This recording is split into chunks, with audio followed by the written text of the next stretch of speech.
Viewers, இந்த வீடியோவில் latest நியூஸான guest lecture posting எப்படி வந்து அப்ளை பண்ணணும் அப்படின்னு இந்த வீடியோவில் பார்க்க போகிறோம். ஃபர்ஸ்ட் டைம் நம்ம சேனலில் பார்க்குறோம், கீழே சப்ஸ்கிரைப் பண்ணிட்டு பக்கத்தில் பெல் சிம்பிளை கிளிக் பண்ணி ஆட் பண்ணுங்க. அப்புறம் ஒரு விஷயம் நோட்டிஃபிகேஷன் வரும். இந்த வீடியோ பிடிச்சிருந்தா கண்டிப்பாக லைக் பண்ணுங்கள், மற்றவங்களை ஷேர் பண்ணுங்கள். இது வந்து பார்த்தீங்க அப்படின்னா 1895 போஸ்டிங் வந்து போடுறாங்க. கிட்டத்தட்ட 7000 போஸ்டிங் இருக்குது. பட் அதில் 4000 போஸ்டிங் வந்து இப்போ பர்மனன்ட் போஸ்டிங்காக போடணும்னு சொல்லி அனௌன்ஸ்மெண்ட் வந்துச்சு. பட் இருந்தாலும் அந்த கேஸ் ஹியரிங்ல இருக்கிறதுனால ஸோ அதுக்கான ஃபைனல் என்ன கொடுக்குறாங்க அதை பொறுத்து தான் வந்து ஸோ அதற்கான முடிவு வந்து கொடுப்போம் அப்படின்ற ஒரு விஷயத்தையுமே நம்ம சேனலில் பார்த்து அந்த அப்டேஷன் கொடுத்துருந்தோம். பட் அதற்கான கேஸ் வந்து இன்னும் வந்து நிலுவையில தான் இருக்கு.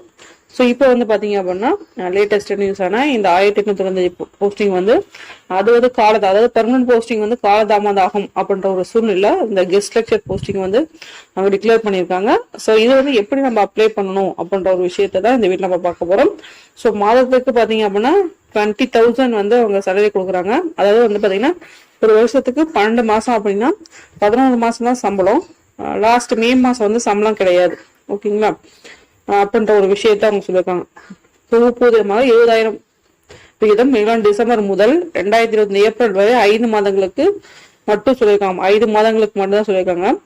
ஸோ இது வந்து கண்டினியூவா நினைச்சு அப்படின்னா 1 இயர் அப்படின்ற போது மே மந்த் சேலரி வந்து இருக்காது அப்படின்ற ஒரு விஷயம் வந்து முக்கியமா வந்து தெளிவுபடும். ஆனா ஏப்ரல் வரை அப்படின்னு சொல்லியிருக்காங்க, மே மந்த் கிடையாது. ஸோ இதோட வழிகாட்டல் நெறிமுறைகள் வந்து என்ன அப்படின்னா கௌரவர்களுக்கு நியமனம் செய்வதற்கு வழிகாட்டு நெறிமுறைகளை உயர்கல்வித்துறை வெளியிட்டுள்ளது. அதன்படி புதிதாக நியமனம் செய்யப்பட்டுள்ள கௌரவர்கள் பணியிடத்தை www.tngasa.in என்ற இணையதளம் மூலமாக மட்டுமே விண்ணப்பிக்க வேண்டும் என்பதை பத்திரிகைகளில் செய்தி வெளியிட்டு அச்செய்தி அனைத்து அரசு கல்லூரிகளிலும் அறிவிப்பறையில் ஒட்டி வைக்க வேண்டும் அப்படின்னு சொல்லியிருக்காங்க. ஸோ இதுக்கான வெப்சைட் ஒன்று கொடுத்துருக்காங்க. ஸோ இந்த வெப்சைட் நீங்க பாத்தீங்கன்னா இப்ப எந்த ஒரு அப்டேஷனுமே அவங்க கொடுக்கல.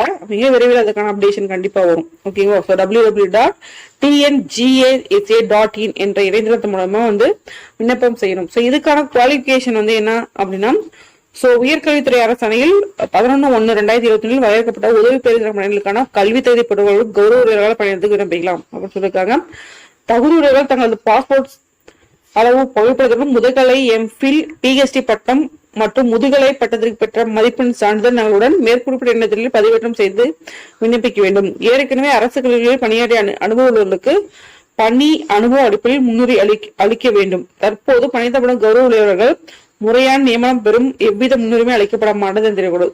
ஸோ இப்போ வந்து நியமனம் செய்யறவங்க வந்து அதாவது பர்மனன்ட் போஸ்டிங் வந்து எந்த ஒரு முன்னுரிமையும் வந்து கோரக்கூடாது அப்படின்ற ஒரு விஷயத்தையும் சொல்லியிருக்காங்க. ஸோ இதுக்கான குவாலிஃபிகேஷன் வந்து இதுதான். பிளஸ் அதே மாதிரி எந்த இதுல வந்து வெப்சைட்ல வந்து அவங்க அப்ளை பண்ணும் அப்படின்ற ஒரு விஷயத்தையுமே அவங்க தெளிவாக சொல்லியிருக்காங்க. ஸோ கண்டிப்பா இது ஒரு பயனுள்ள தகவலா இருக்கும்னு நினைக்கிறேன். கண்டிப்பா பயனுள்ள தகவலாக இருந்தால் மற்றவங்களுக்கு ஷேர் பண்ணுங்க. நம்ம சேனல் மறக்காம சப்ஸ்கிரைப் பண்ணி வச்சுக்கோங்க. நன்றி, வணக்கம். தேங்க்ஸ் ஃபார் வாட்சிங்.